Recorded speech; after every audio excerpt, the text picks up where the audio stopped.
Hi everyone, welcome to Being a Best Teacher YouTube channel. This side doctor Priya Sigroha और आज की इस class में हम डिस्कस करने वाले हैं कि आपको बीएड के अंदर कैसे और कौन से पेडागोजी सब्जेक्ट्स चुनने चाहिए। तो देखिए हर बार जो है हर साल मैं इस टॉपिक पे वीडियो बनाती हूँ बट काफ़ी सारे स्टूडेंट्स मुझे बाद में कांटेक्ट करते हैं सेइंग कि मैम हमने गलत पेडागोजी सब्जेक्ट्स का चुनाव कर लिया। इसमें कई बार क्या होता है कॉलेज की गलती होती है कि वो रैंडमली कुछ भी सब्जेक्ट स्टूडेंट्स को दे देते हैं या कई बार कॉलेज के पास इतना टाइम ही नहीं होता है कि स्टूडेंट्स की काउंसलिंग करके सही सब्जेक्ट्स उन्हें दे। तो ओवरऑल आप कह लो कॉलेज की ज़्यादातर गलतियाँ ऐसी सिचुएशंस में हमने देखी हैं। तो ब्लाइंडली कॉलेज के टीचर्स को या कॉलेज को ट्रस्ट ना करके सेकंड ओपिनियन हमेशा ले ली जाए तो वो बेटर रहती है।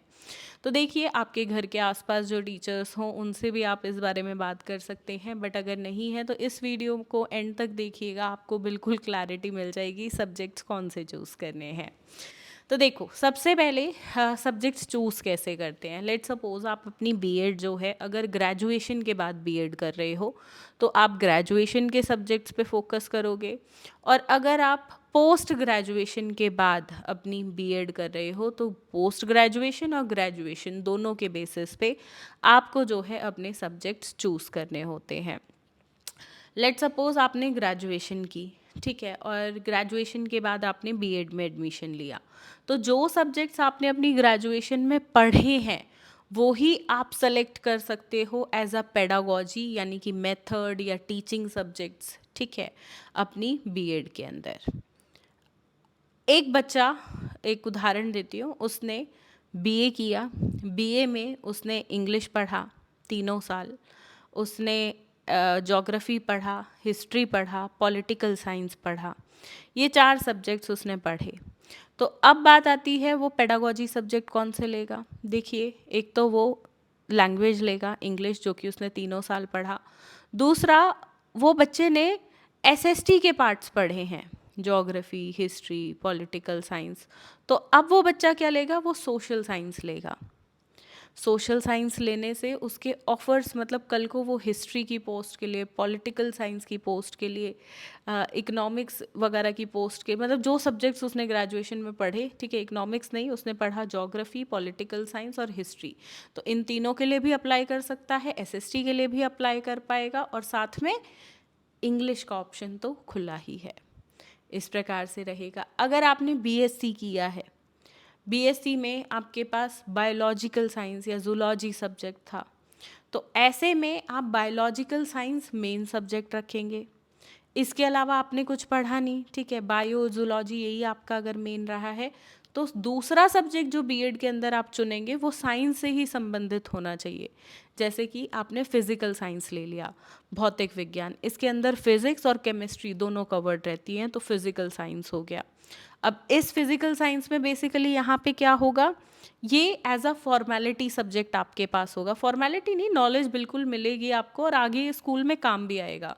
पर आप गवर्नमेंट स्कूल्स में इन पोस्ट के लिए मतलब फिजिकल साइंस की पोस्ट के लिए अप्लाई नहीं कर पाएंगे क्योंकि आपकी ग्रेजुएशन में फिजिकल साइंस सब्जेक्ट नहीं था, आपका क्या था, जूलॉजी सब्जेक्ट था, ठीक है, तो या बायोलॉजिकल साइंस था, तो आप उसी पोस्ट के लिए अप्लाई कर पाएंगे।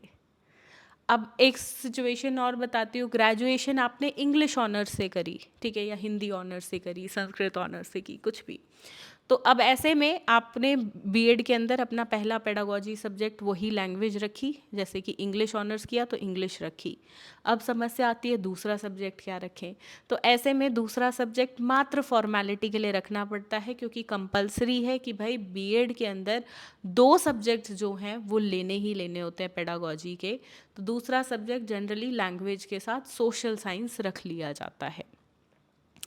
समझ रहे हो, तो इस तरीके से रहता है और जनरली अच्छा वही रहता है कि अगर आपने ग्रेजुएशन में 2 सब्जेक्ट्स पढ़े और वो 2 आप पेडागोजी अपने सेलेक्ट कर लेते हो बीएड के अंदर तो आगे ज़्यादा ऑप्शंस खुल जाते हैं। समझ रहे हो मैं क्या कहना चाहती हूँ। अब एक बच्चे का बताती हूँ, उसने जो है सोशियोलॉजी में अपनी पोस्ट ग्रेजुएशन की, ठीक है, तो बीएड के अंदर पेडागोजी ऑफ सोशियोलॉजी नहीं होता, सोशल साइंस होता है, उसी के अंदर सोशियोलॉजी कवर्ड हो जाता है, ठीक है। मतलब आप कल को अप्लाई करोगे सोशल साइंस पीजीटी टीचर के लिए तो और बताओगे कि भाई पेडागोजी सोशल साइंस था, तो उससे कोई ऑब्जेक्शन नहीं होता, रूल के अकॉर्डिंग यही होना चाहिए। तो आप सोशल साइंस लोगे और दूसरा ग्रेजुएशन में आपने जोन सी लैंग्वेज पढ़ी हो 3 साल या 2 साल, तो वो लैंग्वेज आप चुन लोगे। तो इस प्रकार से ये रहता है। आई होप इस पे आपको क्लैरिटी मिली होगी। फिर भी मैं आपको बता दूं, हर बच्चे की सिचुएशन अलग होती है। आपकी ग्रेजुएशन और पोस्ट ग्रेजुएशन के सब्जेक्ट्स अलग हो सकते हैं। अब बहुत बार स्टूडेंट्स आते हैं जैसे कि बीटेक करने के बाद बीएड कर रहे हैं, तो देखिए बीटेक बीसीए ऐसे कोर्सेज के बाद अगर आप बीएड कर रहे हो या जिन्होंने बीबीए एमबीए किया हुआ है, तो उनके लिए थोड़ी डिफ़िकल्टी हो जाती है, क्योंकि आपने टीचिंग वाली डिग्रीज़ नहीं करी। आपकी जो डिग्रीज़ थी वो स्पेसिफिकली इंजीनियरिंग के लिए या कंप्यूटर्स के लिए, बिजनेस के लिए, एमबीए वगैरह कॉरपोरेट लाइफ के लिए थी। तो अब यहाँ पे उन स्टूडेंट्स को दिक्कत आती है। तो ये प्राइवेट स्कूल के लिए चल जाएगा, बट गवर्नमेंट स्कूल के लिए अगर आप बीबीए एमबीए करके आए हैं तो आगे इंग्लिश हिंदी ऐसे टीचर्स आप नहीं बन सकते हैं। प्राइवेट स्कूल्स में आपकी कम्युनिकेशन स्किल्स, नॉलेज, ये सब देखा जाएगा, लेकिन गवर्नमेंट स्कूल में प्रॉपर रूल से आपकी पहले तो डिग्रीज मैच करनी चाहिए, उसके बाद रिटन एग्ज़ाम होता है, फिर जाके इंटरव्यू होता है। जबकि प्राइवेट में सिर्फ इंटरव्यू और डेमो होता है, जहाँ पे आपकी स्किल्स, नॉलेज, बेसिकली यही देखा जाता है।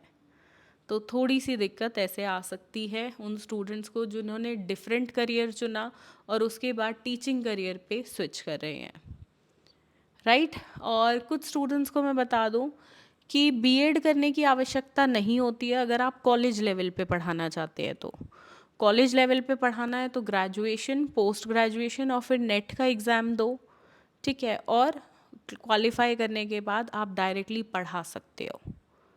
समझ रहे हो? तो उसके लिए बीएड एमएड इनकी ज़रूरत आपको नहीं पड़ेगी। आप अपने आप को इम्प्रूव करने के लिए या स्किल्स के लिए करना चाहें तो वो डेफिनेटली कर सकते हैं, but as per rules it is not compulsory, right. तो ये भी बहुत बार स्टूडेंट्स को नहीं पता होता है और वो गलत कोर्सेज कर लेते हैं। तो देखिए, सही पाथ होना, सही डायरेक्शन होना बहुत ज़रूरी है।